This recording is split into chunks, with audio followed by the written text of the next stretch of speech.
Hey there, welcome to the channel. So I recently made some gluten-free graham crackers that came out really good. They were super easy to make and they'll probably make some really good s'mores. But I thought today I'm gonna take that batch of graham crackers and I'm gonna make a gluten-free graham cracker crust.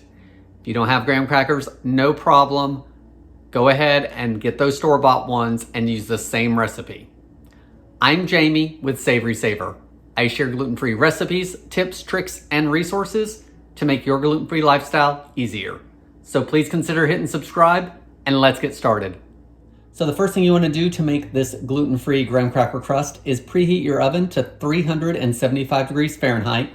And hopefully by the time we're done mixing this, it's ready to go in the oven. We're also going to need to make graham cracker crumbs. So I'm going to take the crackers and break them down. Of course, if you're using store-bought, you want to do the same thing. This should make enough crumbs for a 9-inch pie. So I'm going to get these in here, get them made into crumbs, and then we'll keep moving forward. So I've got my graham crackers broken down into crumbs. So now you want to add them to a medium bowl. To our graham cracker crumbs, we want to add some sugar to sweeten it up just a little bit. And you want 1/3 cup of sugar. And I think for this recipe, I'm going to use 3 tablespoons of white sugar. And just for a little bit extra flavor, I'm going to use 2 tablespoons of brown sugar. You could totally just use all white sugar if you wanted. So let's give that a mix.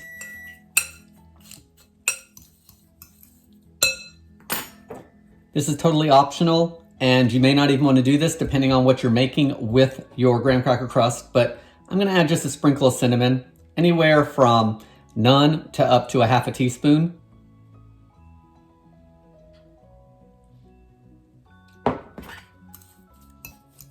I don't want a lot in there, but I just want a little bit in there for some flavor. You can't have any kind of graham cracker crust without some good old melted butter. So I'm going to add 6 tablespoons of melted butter. And if you find that it's not enough, you could probably add another tablespoon or so. Let's see what this does. I'm going to mix it all up with a fork until it's like wet sand, of course.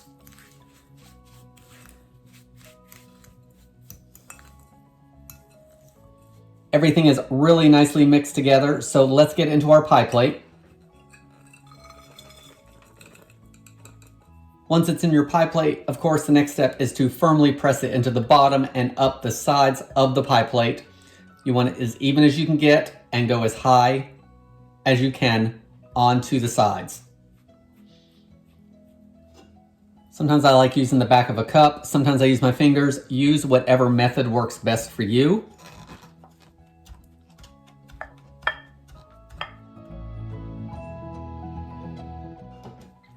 All right, guys, that has packed in really nicely to this 9.5-inch pie plate. So you should actually be good with a 9-inch, and you may be able to stretch it into a 10-inch pie. Not positive on that. Now we have to talk about baking it. If you are making a cold pie to go in here, something that does not get baked, you want to bake this off for 7 to 8 minutes, let it cool completely, and then you can fill it. If you are looking to bake your pie in this crust, then you're going to need to chill it for about an hour to let everything solidify. We want that butter nice and cold again, so when it bakes, it's not all over the place. So I'm going to bake it off for, again, 7 to 8 minutes, and then I'll show you what it looks like. So here is our gluten-free graham cracker crust. It just came out of the oven. It's still really hot, so of course it's still soft, but it will crisp up as it cools, and it's ready to be filled. If you guys want to make your own graham crackers, that video will pop up now or in a second. I will also link to it below. You could also use your favorite store-bought brand. That's all I've got for this video. Please leave me any comments below, and I hope to see you in the next one.